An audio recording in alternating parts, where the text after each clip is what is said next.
اللہ دلوں کے حال بہتر جانتا ہے اور تقدیروں کے کھیل بھی اسی کے ہاتھ میں ہیں۔ تو پھر کیوں مطمئن نہیں؟ کیوں سوچوں میں گھرے ہوئے ہو؟ کیوں اس کی بادشاہت پر یقین نہیں؟ کیوں اس کے فیصلوں پر راضی نہیں؟ جب اللہ جانتا ہے کہ کس وقت کیا بہتر ہے، پھر دل میں وسوسوں کا سوال پیدا ہی نہیں ہونا چاہیے۔ اگر ابھی بھی سوچوں میں ڈوبے ہوئے ہو، دل بے چین ہے، تو سمجھ جاؤ تم دل سے راضی نہیں اس کے فیصلوں پر۔ صرف زبان سے کہہ دینا توکل نہیں ہوتا، بلکہ زبان کے اقرار سے پہلے دل سے راضی ہونا توکل ہے۔ جب اللہ کو اپنے کسی بندے کا مانگنا پسند آ جاتا ہے تو وہ ہر روز اسے اپنے در پر بلاتا ہے۔ اس کا رونا سن کر بھی وہ مسکراتا ہے، کیونکہ وہ جانتا ہے کہ تم اس پر یقین رکھتے ہو، اس کی محبت پر بہت مان ہے تمہیں، اس لیے تم اس کے حضور دامن پھیلا کر روتے ہو اور جانتے ہو تب اللہ تمہاری دعائیں سننے کے باوجود عطا کرنے میں دیری کیوں کرتا ہے؟ کیونکہ وہ چاہتا ہے کہ تمہیں کچھ دیر اور خود کو مناتا دیکھے۔ قبولیت کی تو وہ پہلے ہی ٹھان چکا ہوتا ہے، بس تمہیں سننے کے لیے وقت بڑھا دیتا ہے۔ تو پھر اسے مناتے رہو، کیا پتہ اسے تمہارا منانا ہی پسند آ جائے اور وہ تمہیں تمہاری چاہت سے نواز دے۔ وہ اللہ جو رات کے اندھیرے میں ایک ننھی سی چونٹی کے چلنے کے بارے میں بھی باخبر ہے، تو تمہیں کیا لگتا ہے کہ یہ جو تمہارے دل میں جو خواہش ہے وہ اس سے واقف نہیں؟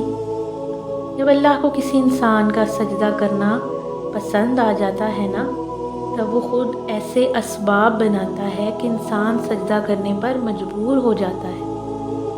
اور اگر اس چیز کا خیال، اس چاہت کا خیال اللہ آپ کے دل سے نہیں نکال رہا جسے آپ بھولنا چاہتے ہو، تو سمجھ جائیں کہ وہ اس خیال کے ذریعے آپ کے ساتھ رابطہ بحال رکھنا چاہتا ہے۔ یعنی اسے آپ کی آواز، آپ کی پکار، آپ کی تڑپ بھا گئی ہے، آپ کے مانگنے کی تڑپ اسے پیاری لگی ہے، اور جسے وہ خود رابطہ کرنا چاہے تو اس کے مقدر کی تو کیا ہی بات ہے۔ جب اللہ آپ کا نصیب لکھتا ہے تو وہ اس نصیب میں یہ بھی لکھتا ہے کہ اس تقدیر کو میرے بندے کی دعاؤں کے سوا کوئی بھی نہیں بدل سکتا۔ ہم اکثر یہ سوچ کر پریشان رہتے ہیں کہ اگر ہمارا مانگا ہوا کسی اور کو مل گیا تو، حالانکہ اللہ تو پہلے سے ہی سب طے کر چکا ہوتا ہے۔ یہ بھی کہ آپ کو آپ کے نصیب سے کیا ملنا ہے، اور یہ بھی کہ کن دعاؤں نے آپ کے دل کا حصہ بن کر آپ کا نصیب بدلنا ہے۔ پھر آپ کیوں ان وسوسوں میں پھنسے ہوئے ہو کہ کہیں دنیا ہم سے ہماری چاہ نہ چھین لے؟ آپ کی دعاؤں کا محافظ تو اللہ ہے، اور اس کی حفاظت میں کسی کا لکھا ہوا کسی دوسرے کو کبھی بھی نہیں مل سکتا۔ جو بھلائی اللہ نے آپ کے لیے بھیجنی ہے وہ آپ تک ہر حال میں پہنچ کر ہی رہے گی۔ جو معجزے اللہ نے آپ کے لیے مقرر کیے ہیں وہ معجزے ہو کر ہی رہیں گے۔ کوئی بھی اس ہونی کو نہیں ٹال سکتا سوائے اللہ کے۔ توکل معجزوں کا دروازہ ہے، ایسا دروازہ جس میں بے یقین لوگ داخل نہیں ہو سکتے۔ یقین تو وہ ہے جب کچھ نہ ہونے کے بعد بھی دعا کے لیے ہاتھ اٹھائے جاتے ہیں۔ صبر تو وہ ہے کہ دل کے تڑپنے کے باوجود معاملات اللہ کو سونپ دیے جاتے ہیں۔ ہاں، ایسا کرنا آسان نہیں ہوتا، مگر ہاں، ایسا کر لینے کے بعد آسانیاں ہی آسانیاں ہوتی ہیں۔ پھر کیوں پریشان ہوتے ہو؟ جو کام تم نہیں کر سکتے انہیں اللہ کے حوالے کرنا سیکھو، اور جو کام اللہ کے حوالے کر دو اس پر کبھی بھی پریشان مت ہو۔